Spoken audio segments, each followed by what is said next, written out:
네, 김정은, 푸틴 양자회담 어떤 내용 주고받았는지 함께 보시죠.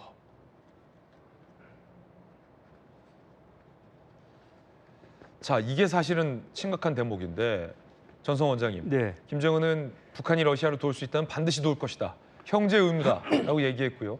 푸틴 대통령은 북한이 쿠르스크 해방을 도와서 용감하게 싸웠다. 북한군은 절대 잊지 않을 것이다. 라는 얘기를 좀 주고받았는데 어떻게 보십니까? 사실 지금 우리 한미 동맹을 이제 혈맹이라고 그러지 않습니까? 네네. 6.25 때 미군이 우리를 도와서 우리를 지켜줬고 또 우리도 그거에 대한 보답으로 월남전 때 우리 군인들이 참전해가지고 미국을 도운 그런 역사가 있죠. 이렇게 양국이 이제 피를 나누면서 싸워서 혈맹인데 지금 북한과 러시아의 관계가 북한이 10,000명 이상을 참전시키면서 그 혈맹의 관계로다 지금 상당히 업그레이드가 된 거죠. 아무리 독재자지만 푸틴으로서는 북한의 참전으로 인해서 상당히 그 우크라이나 전쟁에서 힘을 벌게 됐단 말이에요.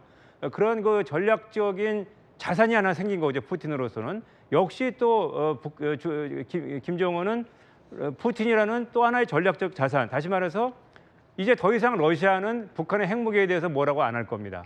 이번 회담을 계기로 역시 시진핑도 뭐 핵 문제에 대해서 크게 얘기 안 할 거예요. 그러니까 저 자리가 사실은 북한이 핵 국가로서 국제적으로 좀 등극하는 자리란 말입니다. 러시아는 이제 앞으로 북한의 핵 문제에 대해서 뭐라고 못할 것이다. 할 수가 없. 저렇게 혈맹인데 핵을 가지고 있는 거 지금 러시아나 북한 얘기는 뭐냐면은 북한이 가지고 있는 함지적인 안보 우려를 미국이 해소시켜줘야 된다는 얘기를 하거든요. 북한을 압박하지 말라는 얘기입니다. 미국이 북한을 압박하기 때문에 북한이 핵무기를 개발했다는 논리를 저 사람들이 얘기하고 있어요.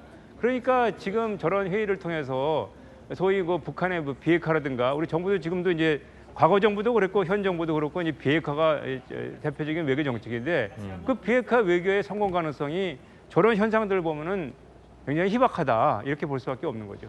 동북아에서 비핵화라는 이 외교 목적이 점점점 희미해져 간다라는 전문가들의 지적도 많습니다. 푸틴과 김정은 두 사람의 이야기 직접 들어보시죠.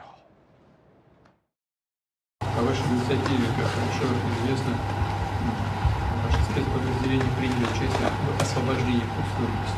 Хочу отметить, что ваши воины сражались мужественно и героически.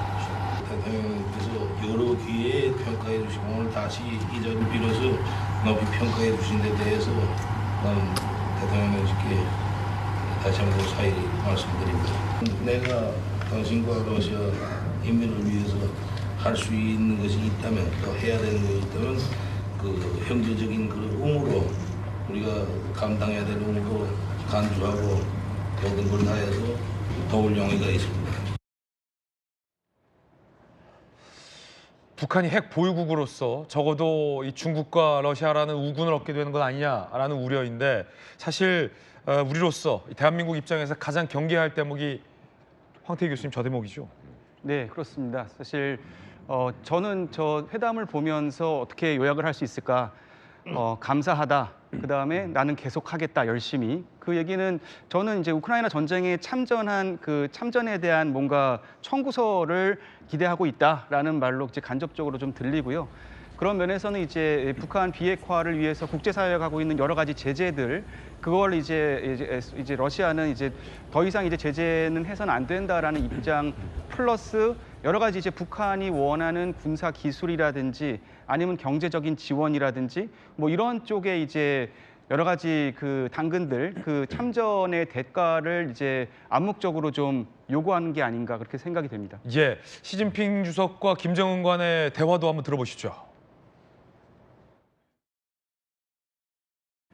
서유입니다. 오셔서 감사합니다. 我也非常高兴啊，我们好久没有见面。 오랜만에 못 만났습니다. 자, 지금 안영환 의원님, 네. 그 김정은 옆에 있는 통역사가 이제 시진핑 주석의 발언을 통역하는데 확실히 이제 북한 말투, 북한 사투리로 이제 통역을 다 해주는 거예요. 네. 어떻게 보십니까? 통역이 뒤에 이제 저 여성 그 전에도 제가 한번 본 것 같아요. 네. 그 통역이 뭐 있는 그대로 하고 이제 사실 최선희 외무상 데려갔는데 예전에 이 북한의 통역 역할을 했었어요, 사실은. 최선희는 북미국장 출신이라 영어를 네. 매우 잘합니다. 그래서 영어 통역이고요. 그래서 아무튼 뭐 의례적인 이야기를 하고 있는 것 같습니다. 그래서 뭐 이제 세 분이 평가를 해주셨는데 김정은의 국제 무대에 등장. 사실 김정은이라는 다자회담에 그동안 나오지 않았습니다. 왜? 김정은은 북한 주민한테 신입니다. 신이 여러 사람들과 같은 자격을 만날 수가 없는 겁니다. 평양에 앉아가지고 다른 국가 정상들이 찾아오는 것을 만나는 게 북한 지도자, 신격화된 북한 지도자의 유상이었죠. 그런데 이제 국제무대에 처음 등장했다는 것은 굉장히 여러 의미가 포함되어 있는 거고요. 그런데 이제 제가 오늘 아침에 본 여러 신문 사설 가운데서 동아일보 사설 이야기를 한번 해보겠습니다. 모래성 연대라는 제목을 뽑았더라고요. 네. 그래서 물론 뭐 세 사람의 연대가 북중러의 연대가 뭐 앞으로 가속화 될 가능성이 있지만 또 다른 한편으로는 모래성 연대일 수도 있다는 시각도 우리는 한 번쯤은 볼 필요가 있다 이런 생각이 듭니다. 예. 그 이야기는 뭐냐? 결국 트럼프입니다. 우크라이나와 러시아에 대한 전쟁이 끝나면은 푸틴은 미국 쪽에 설 가능성이 높습니다. 왜? 서방 세계 제재를 풀어줘야 되기 때문에.